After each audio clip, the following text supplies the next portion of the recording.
This week, Fleming Shi, the CTO of Barracuda Networks, joins us for an interview to talk about protecting the hybrid workforce. Then Fred Gordy, Director of Cybersecurity at Intelligent Buildings, joins us for a discussion on smart building control system cybersecurity, the real world. In the security news, penetration testing is leaving organizations with too many blind spots. And also another article about the benefits of penetration testing. A new PHP Composer bug could enable widespread supply chain attacks. Apple AirDrop vulnerability exposes users' personal information. DarkSide ransomware gang aims at influencing the stock price of their victims. Security firm Kaspersky believes it found a new CIA malware. And hacker leaks 20 million alleged Big Basket user records for free. Also, someone that restored a keyboard from the 1960s accidentally tripped on LSD. All that and more on this episode of Paul's Security Weekly. This is Security Weekly, for security professionals, by security professionals. Broadcasting live from G-Unit Studios in Rhode Island, it's the show where exploits run wild, packets aren't the only things getting sniffed, and the cocktails flow steady. It's Paul's Security Weekly. Qualys has brought together vulnerability management and patch management, letting security teams discover vulnerabilities and apply patches immediately, all within a single, unified app. Sign up for a free trial of Qualys VMDR, vulnerability management, detection, and response today at securityweekly.com/Qualys. And welcome to the show.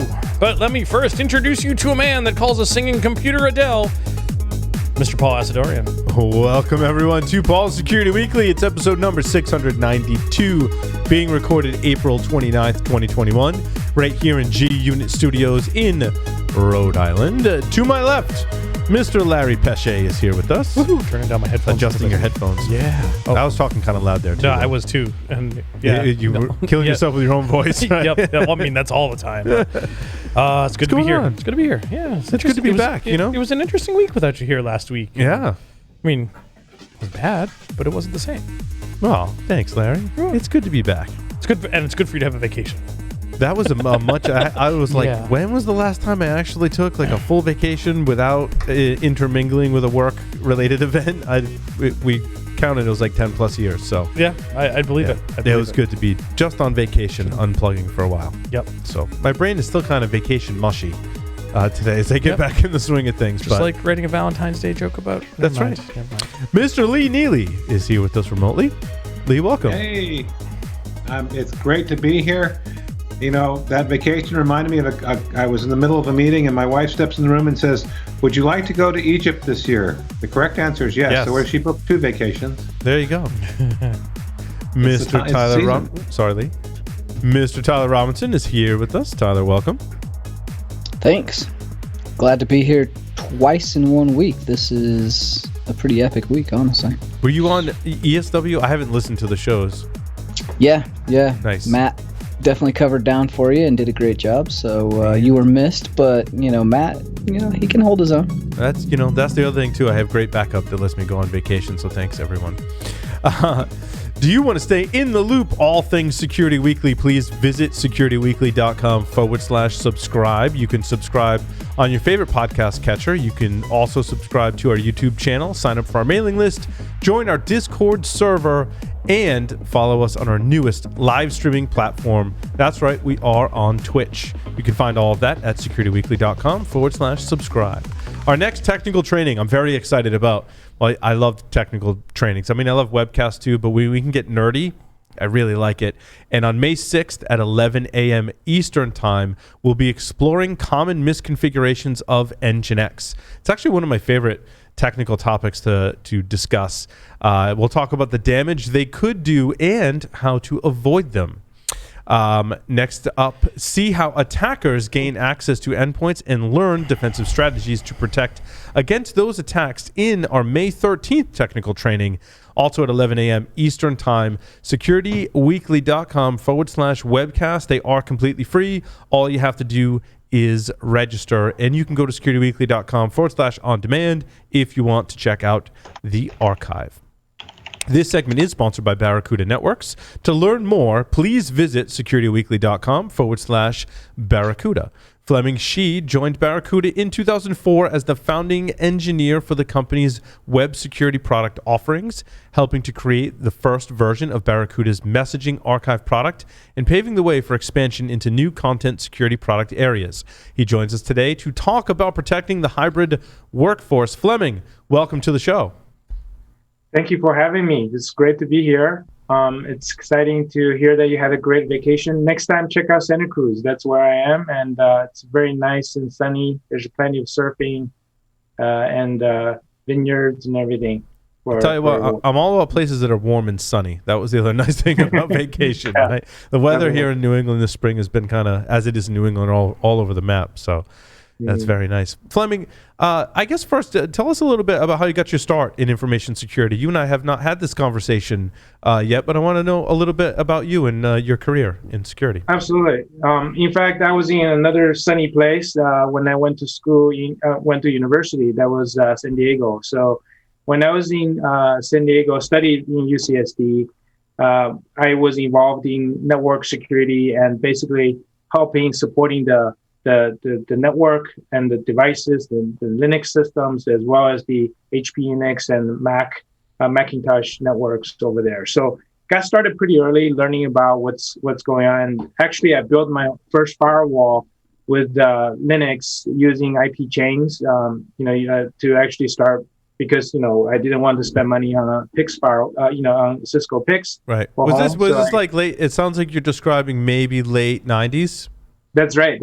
So that's when San Diego was the first metropolis started having cable modems. So if you remember Roadrunners, it was so I was pretty cool. I mean, I felt pretty cool. Like I had very fast broadband back then, and created a little website behind it and put everything in my house, right? Yeah. So. And back then, websites didn't have the expectation or SLA to be up 24/7. So when I'm gaming, doing LAN parties, I probably turn off the website. So, but now, of course, things have changed. Cloud is where we go. So, so exciting days. Yeah. That's awesome. The hybrid workforce is interesting. Before the pandemic broke out, we still had this issue where people would work from anywhere. Right. And then everyone kind of worked from home for a while, and now people are working from all these different places. This kind of ebb and flow is, I think, in all honesty, I mean, pandemic issues aside, has been a positive thing for security to start thinking about how we defend our data and our networks, regardless of where users are or what device that they're using. I mean, you talked about, the late 90s and early 2000s, like BYOD was popular back then. We're like, oh my God, someone's going to bring their own device and want to access the network. And that was mind-blowing to us. Yeah. We've reached this point today where people are going to work where they're going to work and use whatever devices they have. And it's up to us in security to combat this problem. Is that kind of where you think we're at now as well, Fleming?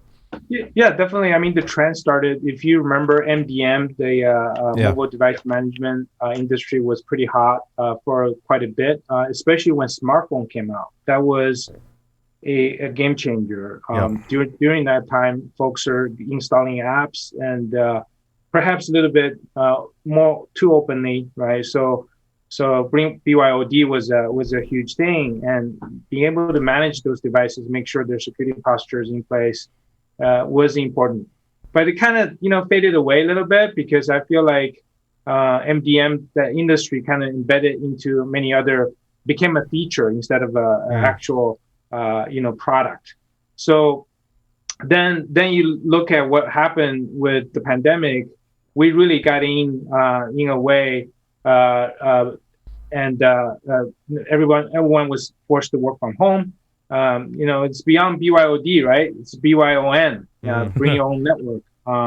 And that actually is even more difficult, because I'm pretty sure you hear all these weird breaches or attacks. One that actually made into my mind that I can share is that a thermometer in the fish tank became the entry point for attack on an entire casino, right? So a smart device like that. So if you think about the infrastructure for work is constantly expanding and becoming more distributed, more I will say, dispersed. And suddenly, with the pandemic, you're introducing so much more risk. Because these are the places where bad things can happen. Then obviously the attackers can jump in and do island hopping or lateral movement.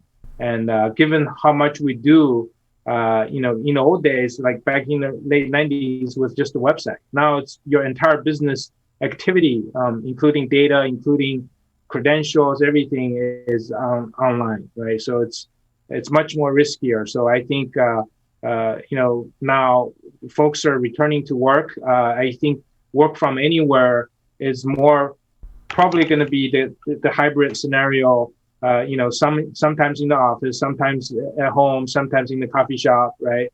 So this is why Barracuda had to consider evolving even faster.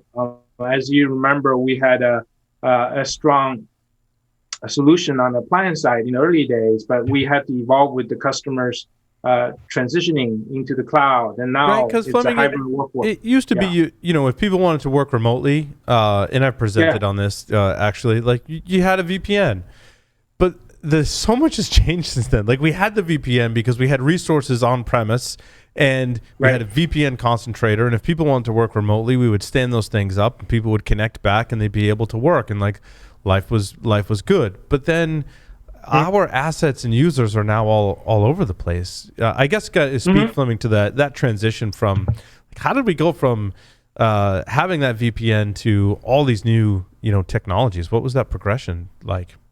Yeah, definitely. So VPN is really awesome in the way of overlaying on a basically physical kind of infrastructure and give your user the ability to remotely connect to your network. But today's applications are not always just intranets, right? Basically, the tools could be actually a SaaS application that's available on the internet, right? So the SaaS adoption really kind of changed how people really work. So with that, VPN may not be the solution. VPN is going to be really good for supporting your application infrastructure.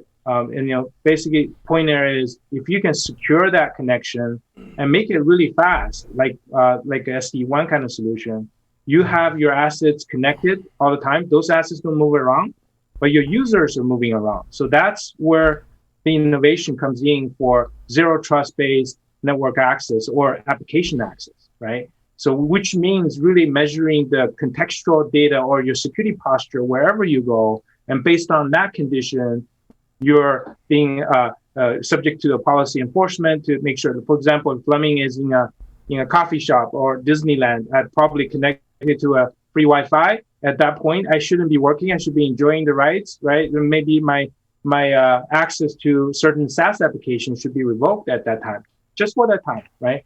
So generally, if you look at the future hybrid workforce, part of it is your assets that you have to interconnect, let it be public cloud or multiple public cloud environments for hybrid, or your branch offices interconnecting, or maybe your private data centers still have some private data centers you can interconnect through a secure connectivity. We call that SD1, right?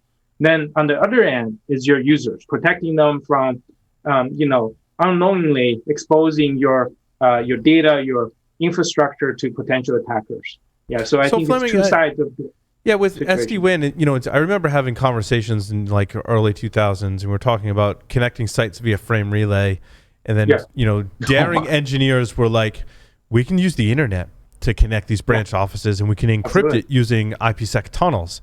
And we did that. And I think the security was okay. I mean, provided you got the IPsec tunnel configured correctly, which was always a week-long endeavor, right? Pretty much no matter how you sliced it or diced it. How does that differ now from, and this I think is basically like network segmentation, right? Like you have these physical points of presence using the internet to connect them. VPN users are basically their own little tunnels that come in.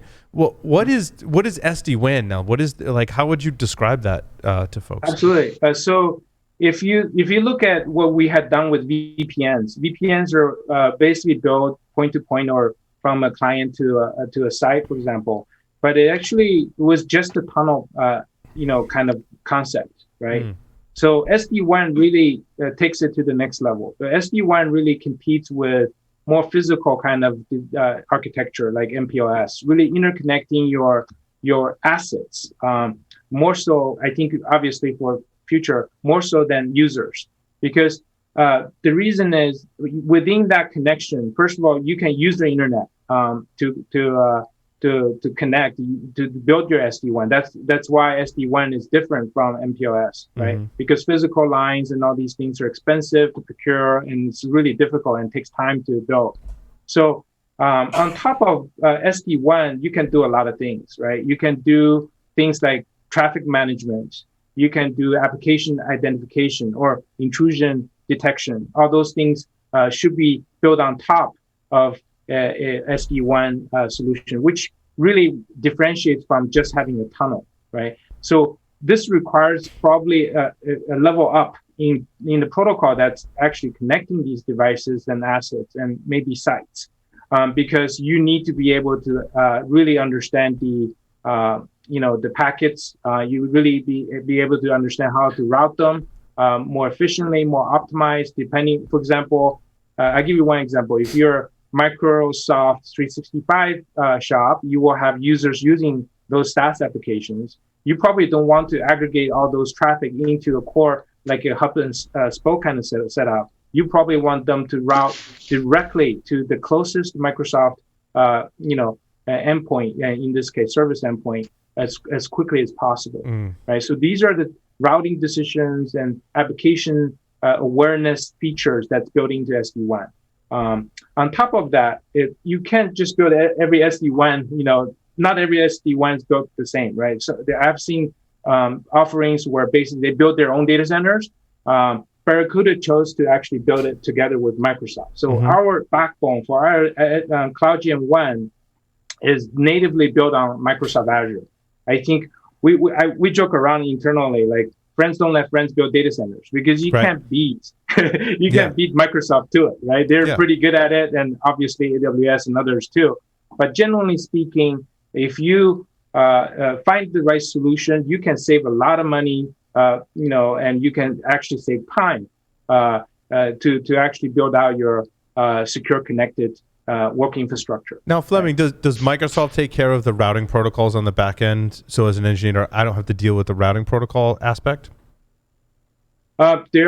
They're basically between hub to hub within Azure, absolutely. But if between branch offices back into your cloud, public cloud environment, in this case Azure, Barracuda devices will make those decisions for you. And we actually profile these applications like Microsoft 365, so we know which IPs, which ports needs to be optimized, needs to be prioritized for a certain type of traffic. So I think this is a combination of our efforts to bring something like CloudGen 1 to the market. So the SD-WAN technology is basically what allows anyone to connect to, and we'll use corporate assets, right? From anywhere on the internet without having to do traditional VPNs or other kind of fancy stuff, right? Like basically it's a way to connect people with assets on the network. Exactly. And doing so with the internet, without building your private Mpos circuits. Right. Which is kind of nice to have physical circuits, but if you are working with the internet and working with Microsoft backbone, because Microsoft is everywhere. Azure's serving everything, a lot of things. So you can just tell how powerful it is behind the scene there, right? So that's why we joke about friends don't let friends build data centers. Yeah, no, I agree. I like that statement a lot, actually. Go ahead, Lee. So I had a couple of questions. My first one is, this sounds awesome from a technology perspective. What's it been like in terms of acceptance on the customer side that it really is secure and a much better way of doing business? Absolutely. So, Barracuda, we have over 230,000 customers, and most of them are small, medium. That's all. But it's mostly small, medium-sized businesses. We tailor our solution to simplify this whole complex scenario into something very, I would say, consumable, right? So, and but we actually support a lot of enterprise, companies who are running our solution, and some of them it's household brands. I can't really name them, but I can just spell something here. They keep on winning Formula One races, so you guys know. But those guys actually have manufacturing and other branch offices. All those things, they connect robots on those things. They can actually utilize the solution, from us, right? Because the technology is complex, but we don't have to make it complex for SMBs. But it's powerful to support any company any size, right? So my follow-on was that I was hearkening back to Paul's comment about when we were doing IPsec tunnels, and you could sure get them wrong. Obviously, you're not getting it wrong, but how do you make sure they don't get mucked up, that the user doesn't try to be smarter than you and screw it up? Yeah, so this is the cool thing. So a little bit of background about Barracuda's tunneling technology. We actually, Barracuda, initially we started in 2003 and 4. Like you mentioned about me, I built a web filter, but before that, our founders built the spam firewall. You probably saw all the different pictures. We actually decided to get into connectivity and basic security at the network level. In 2009 and 10, we actually acquired a company called Fion. So this technology was very mature in that time, was designed to support ATM machines. So what we call TINA, which is Transport Independent Network Architecture, really allows you to intermix media. So what I mean is, if you have an ATM machine that has a physical wire, maybe back in the days ISDN or maybe partial T1, and there's potentially 3G right back then. So you can have these media connected to the ATM machine, so you have that resilience. So we actually have a proprietary protocol that's built way beyond what IPsec is capable of doing, because we wanted to be able to address the application awareness and the fault tolerance, and constantly probing for the speed and performance. All those things are built into this protocol. So we decided to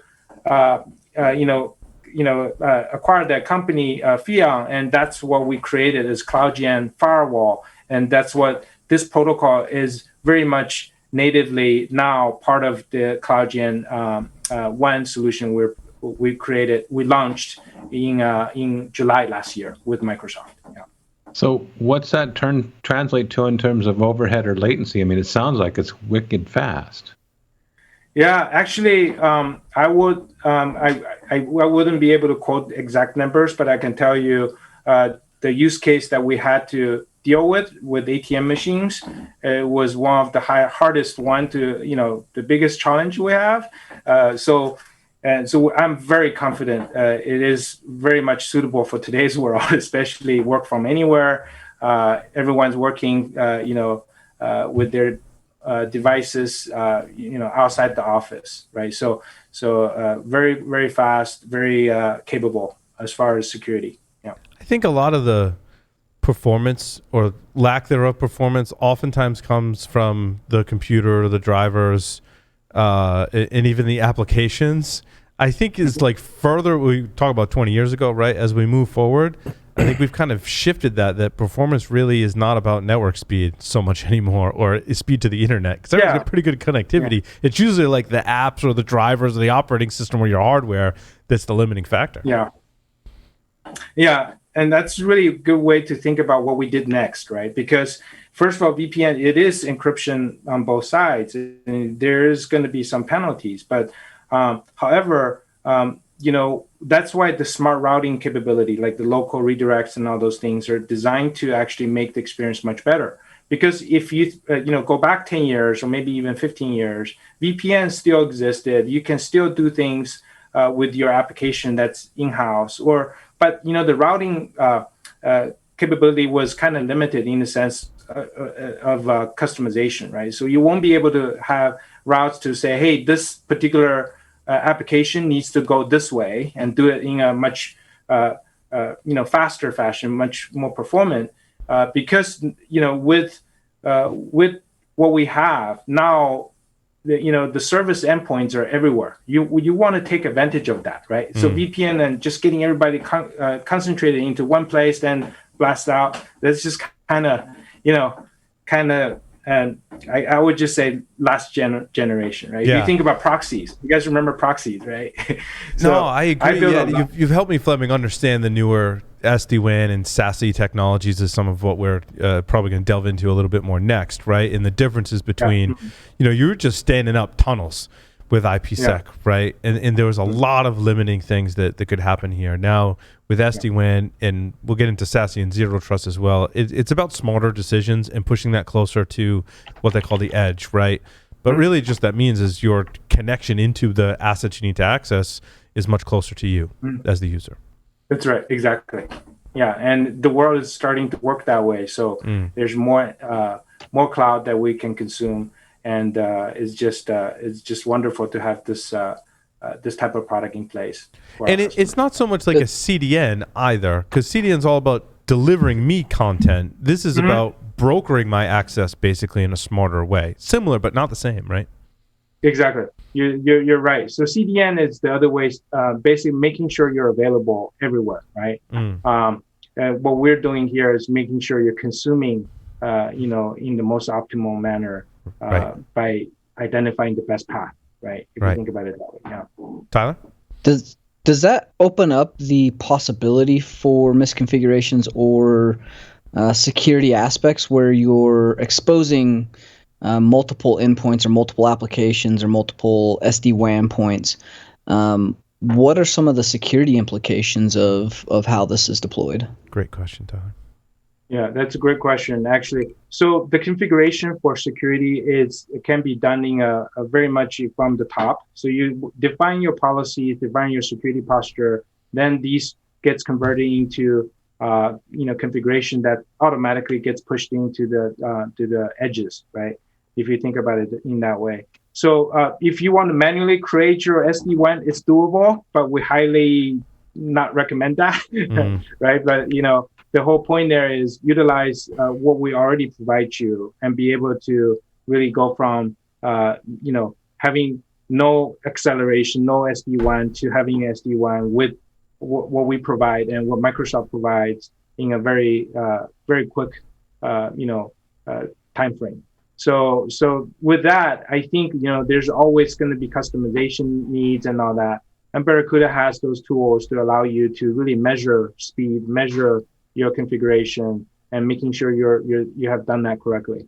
So aside from that, Barracuda not only does network security, but we also do application security, which is layer 7 on top of the layer 3, 4 that's basically provided through our Cloud Gen 1, right? So that's really cool because you can look beyond just the transport layer. You can actually see the packets, you can see the payloads, you can really handle the security protection you need for your applications, right? So that's our web application firewall, as well as the web application firewall as a service. Those are the two that can be layered on top to provide additional security. Yeah. Does the addition of that layer 7, where you are probably doing some single sign-on or SAML or some kind of federation potentially, does that open up attack vectors where if that's not done correctly, if they're not utilizing MFA, or if tokens or sessions are stolen, does that open those vectors up for those attacks from anywhere? Most of the applications people want to serve, they want to make it available anywhere, right? So everywhere. So you're absolutely right. So if the application is not protected by a solution like that, it's actually very dangerous in that operating mode. You probably heard enough stories where people had a WAF, but they set it into audit mode, right? So they had it to check off some kind of compliance and everything, but they didn't turn it down correctly. So misconfiguration definitely is a huge problem when not configured correctly and thinking you have it. It could definitely be a problem. So hence why I think these features that we're providing, a lot of it's actually going to be more templatized, especially WAF as a service. We tend to make things very simple. So if you are just sort of getting into protecting your application, you can utilize a service like that, which provides you DDoS and the OWASP top 10, and even even API level protection as well, because it's no longer just browser interacting with your app. There's a lot of API interaction as well, right? So all these things are part of it, but you just turn it on as you need to go. We do the rest of the security for you without having you making potential human mistakes. Yeah. But Fleming, you're also sorry, Tyler. I just want to interject from so the SASE, like you have a SASE technology though that allows you to make decisions about who can access the application depending on their contextual environment, right? Yes. So how does that work in Barracuda? Yes. What kind of options do I have to configure that? That's a great question. In fact, once we launched CloudGen 1, we realized the world is working really on the edge, basically, at home. So we decided to invest in CloudGen Access, which is a product that we created from acquisition of this company called Five.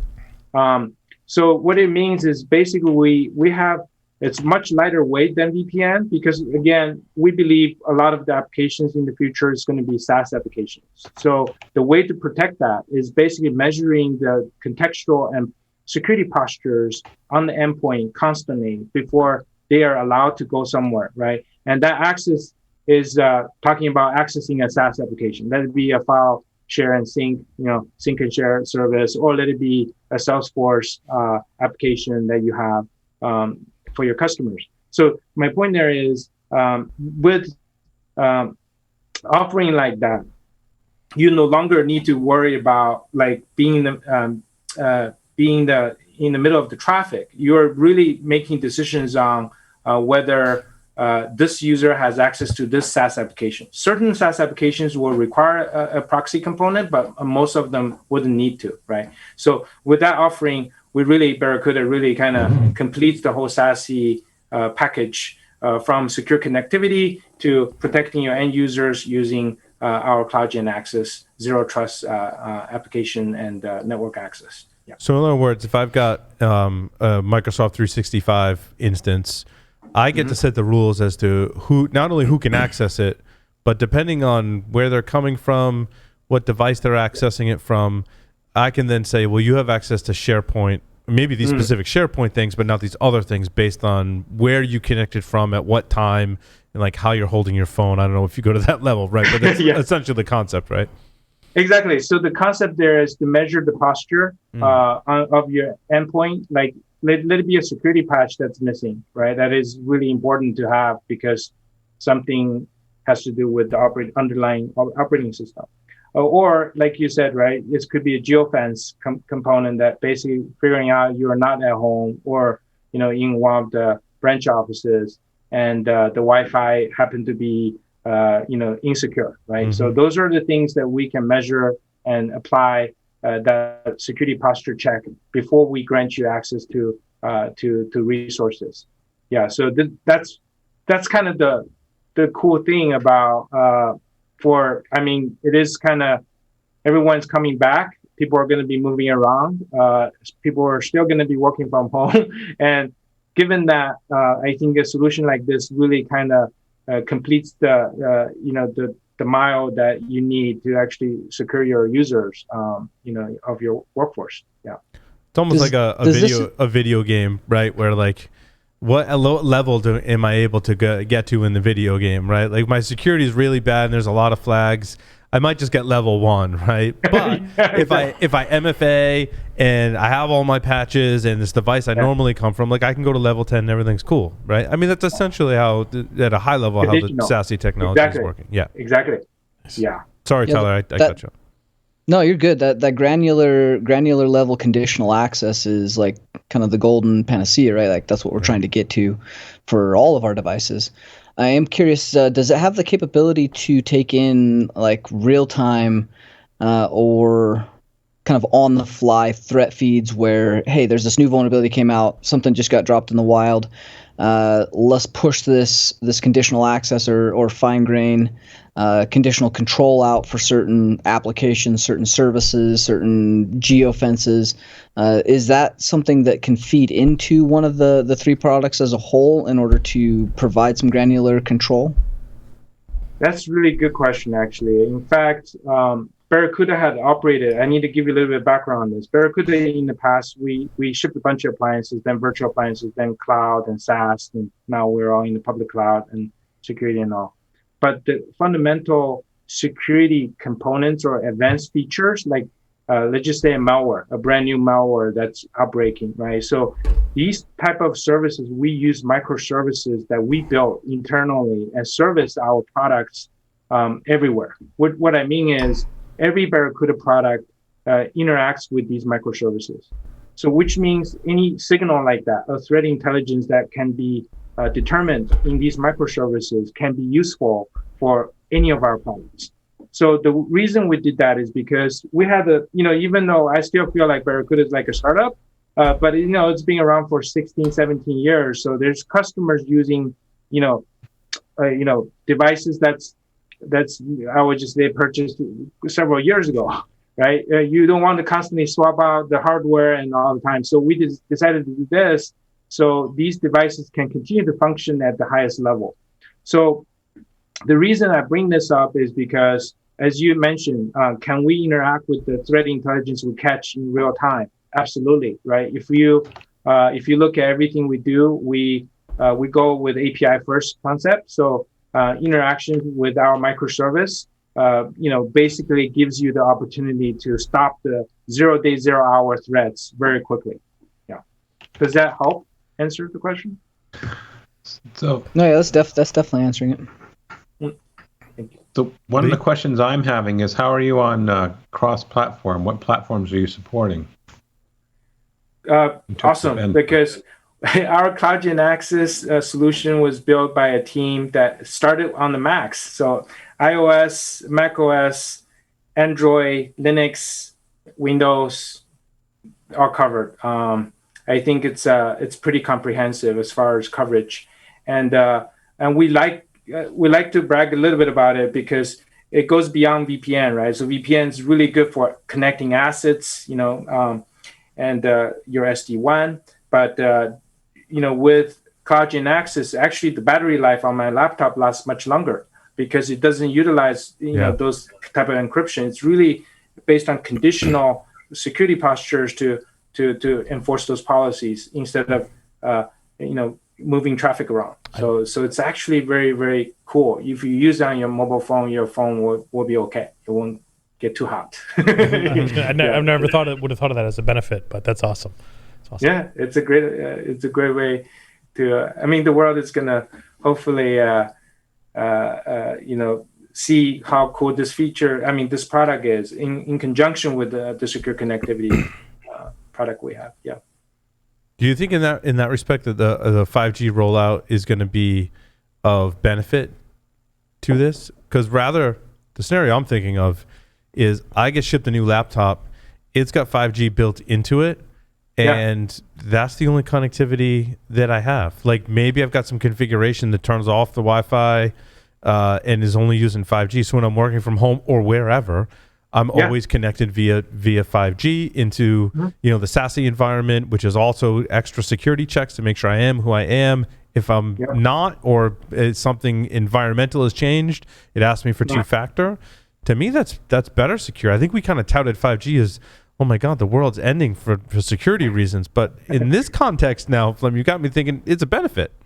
Yeah, definitely. In that case, especially you think about 5G gets into devices that move, right? So like your TV doesn't move that much. Those probably can live on Wi-Fi through another connection.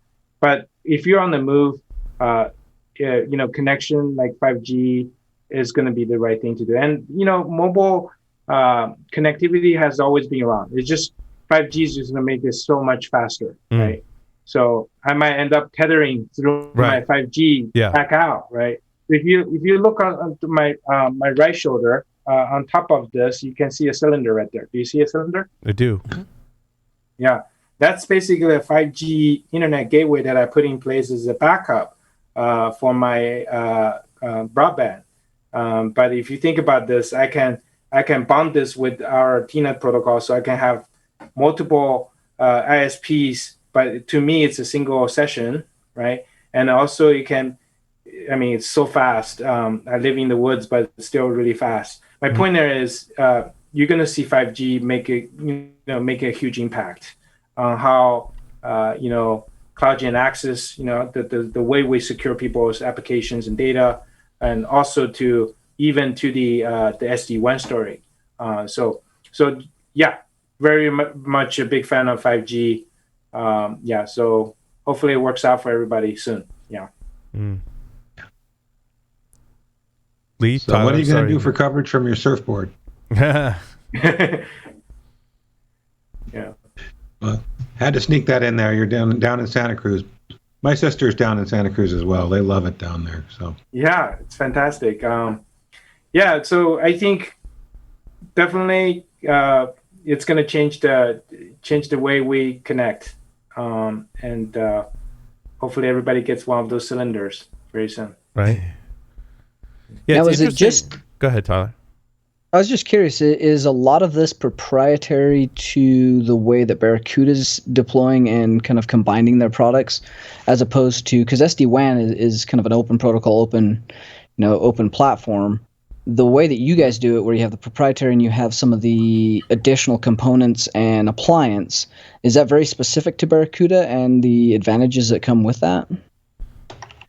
I think that's a very, very good question, because if you think about SD-WAN, we could have built an SD-WAN, but we probably built like a bunch of data centers, probably, to actually allow customers to jump in and eventually optimize that experience. Or we decided to look, we already have hundreds of thousands of customers. They already have our devices, right? So our goal is to make their life easier in enjoying this potential SD-WAN. So what we did is we went from making sure we're part of Microsoft Azure Cloud natively. Literally, when you buy these things, it will automatically spin up Barracuda in Azure, right? So then if you're going to need a device, as soon as you configure a site, the device gets automatically shipped to you. Then from there, you plug it in, then boom. So the whole experience is what really makes us differentiated, as in providing all these things almost in a very seamless manner, and without trying to build data centers, how many POPs I have, how fast I have, all that stuff. We just basically built this cool relationship with Microsoft and just leverage it. And most of the business applications, I think the biggest SaaS application in the world is probably Microsoft 365. I'm just taking a guess, wild guess, right? So it works out. It works out great in that manner. So then on top of that, of course, devices that requires security posture measurement, conditional policy, security policy enforcement. We decided to make sure we complete that mile and put in CloudGen access. So I think the packaging and the way, how we simplify IT in some way for our customers really kind of sets us apart. And still, it's new. We're just launching these products just less than 6 months, but I just want to make sure we're continuing to innovate how to make things very consumable, right? So just like in the very beginning days of Barracuda, we made anti-spam super easy, right? Does this translate down to affordability for, say, very small businesses, or even, say, high security single consultancies, or even us, Uber techs that want to just try all this? Like, I really want one right now, honestly. Like, does that translate down in cost? Absolutely. That's why we do it this way, because we don't do the right thing. It will make products, even it's good, it's not consumable. So we want to make things consumable, save you money while providing very, very high level of security. So Yeah. So and the thing we do here is back in the days, Barracuda had a concept of like you get a box and you put it in 30 minutes, you get your ROI, right? Now it's even faster. You don't have to put in a box. You just launch it. You can see it. You can get your people connected, right? And if you have branch offices, of course, you do need a box, unless you have a hypervisor who can put the VM on there. But generally, I believe consumability is what we want to continue to drive. So make it easy to do security with our products. Yeah.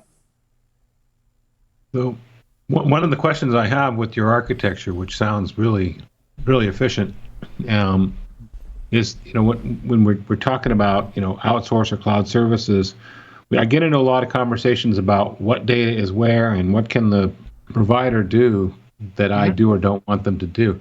I assume you've got like piles of white papers explaining the security and what controls you have in place and certifications probably to back them up. Mm-hmm. Yeah, so is definitely. There a place I could go do some back of the chair reading? Yeah, well, the other cool thing, we will definitely share that with you. Meantime, remember, friends don't let friends build data centers. It's funny, but it's also really true, right? Because imagine if we have to build our own data centers to make our own, SD1 circuits. We have to provision those lines. We have to get SOC 2, and SOX, compliance on those things. So instead, we decide to build on the public cloud infrastructure with Microsoft. They already elevated the certification for what we need to do, right? So you're going to get all that benefit through what we have done. That's another way of thinking about making these security products very consumable. So there's more to it, obviously, with other things that we do. For example, we have a CSPM product and the Cloud Security Posture Management product called Cloud Security Guardian. Its job is really straightforward. If you're consuming public cloud, we want to make sure your developers are configuring your public cloud correctly. Otherwise, it would be unfortunately exposed, right? So we have many things like that, and our WAF product is very capable of scanning for vulnerabilities, understanding various attack vectors on your web app. So definitely, I guess I need another hour to describe those to you. But it's but in general, it's very easy to get started. Yeah, no, it's cool. I understand. This is a non-trivial topic, so let's leave it. Yeah. Fleming, do you provide at Barracuda, like, what are the ways to do multi-factor authentication? There are a lot of companies that offer multi-factor authentication. I've briefed with, and some of the technology, all the technology is actually pretty impressive. Some of it's like I can take pictures of my fingerprints of my hand, and it'll use that if my phone doesn't have a fingerprint reader. Like, there's some amazing stuff. I'm assuming you integrate and partner with folks that can provide different levels of multi-factor authentication.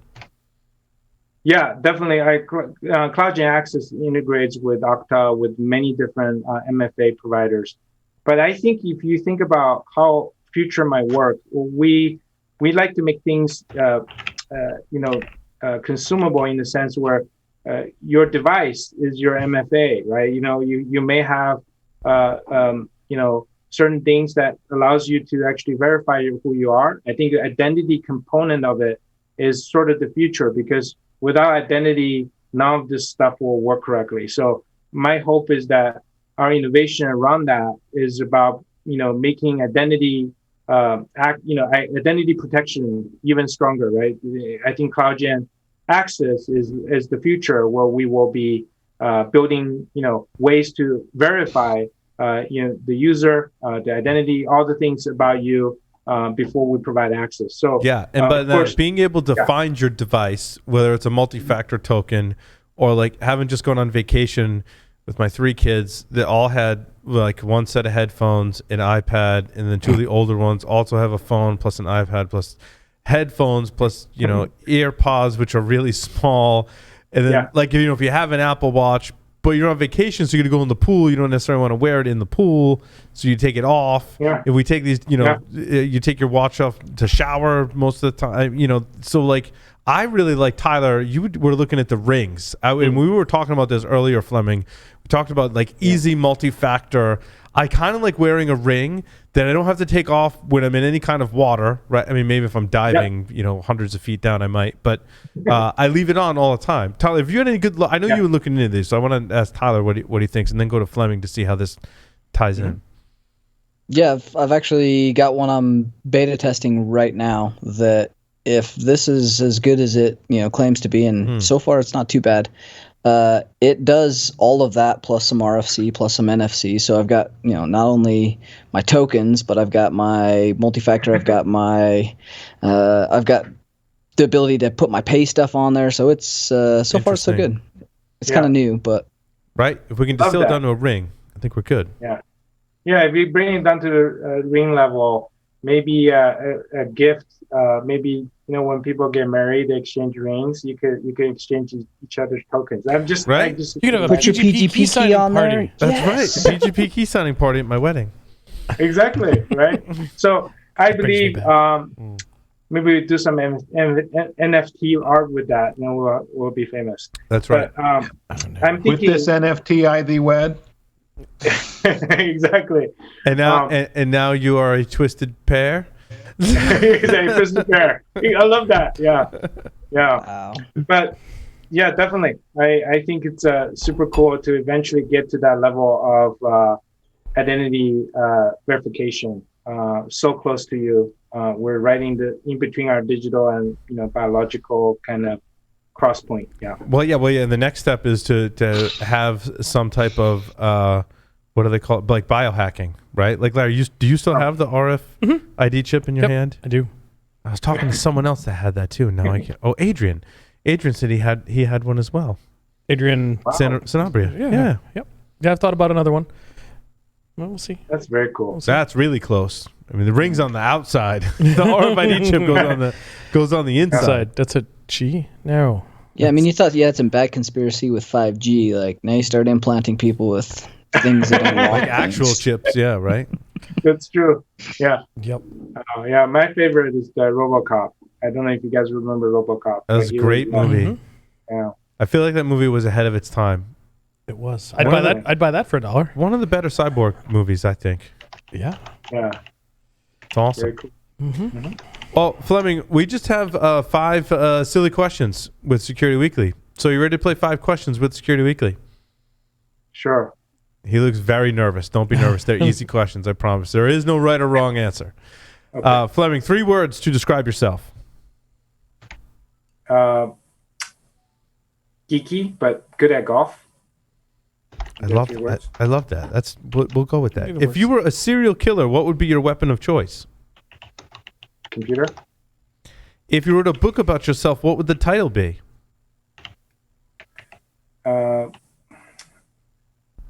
Find Me on the Green. What is your favorite hacker movie?